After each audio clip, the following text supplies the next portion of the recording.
Hi, my name is Haley Flanagan, and today I'll be talking about the relationship between middle blockers and liberos in volleyball.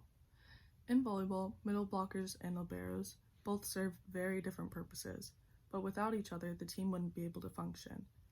If you didn't know, libero and middle blocker refer to two different volleyball positions. You may recognize a libero as the player wearing a different colored jersey, and a middle blocker as the tallest one on the team. Today, I'll be explaining the positional differences between middle blockers and liberos, how volleyball rotations work, and why the system between middle blockers and liberos is most effective. The first thing I'll explain is the difference between these two positions, as well as what skills and assets each one demands. To be a successful middle blocker, you need to have a high vertical, have quick eyes, have a really strong arm swing, and be really tall. Typically, athletes who play in this position are the tallest players on the team.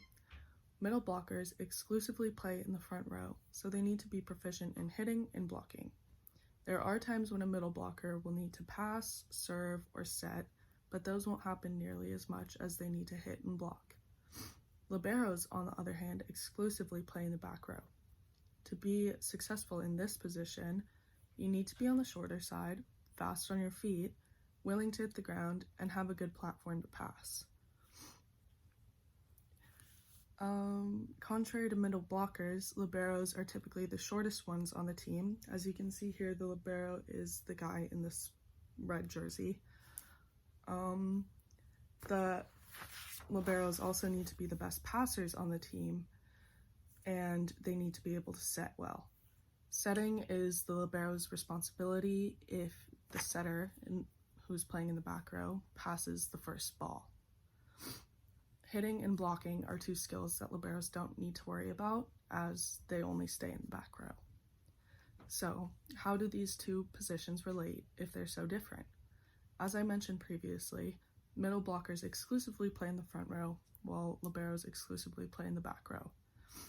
This is only possible because these two rotate in for each other. That may be confusing if you haven't heard of volleyball rotations, so let me explain it simply. Every time that your team receives a ball to serve, each player must move one spot over, moving clockwise, as you can see here.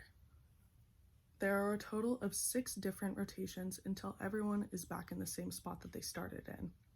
In every game, 2 middle blockers play and 1 libero plays, with the different middle blockers being referred to as M1 and M2. The singular libero will play back row for both M1 and M2 for almost every rotation, with the only exception being when M1 has to go back to serve and pass. Each middle blocker plays 3 rotations in the front row. M2, the middle blocker who doesn't serve, will never go in the back row. This system is effective because it allows for athletes in each respective position to use their unique build and set of skills to lead their team to victory. It also encourages middle blockers to be the leaders of the front row and for liberos to be the leaders of the back row. This is because the athletes are extremely proficient in the skills that the different areas of their court demand, with liberos solely focusing on back row skills and middle blockers solely focusing on front row skills. It also allows for players of opposite extremes referring to the athlete's build and set of skills, to make their team more effective, rather than having a player who's more average that needs to be able to play all the way around for both the front row and back row.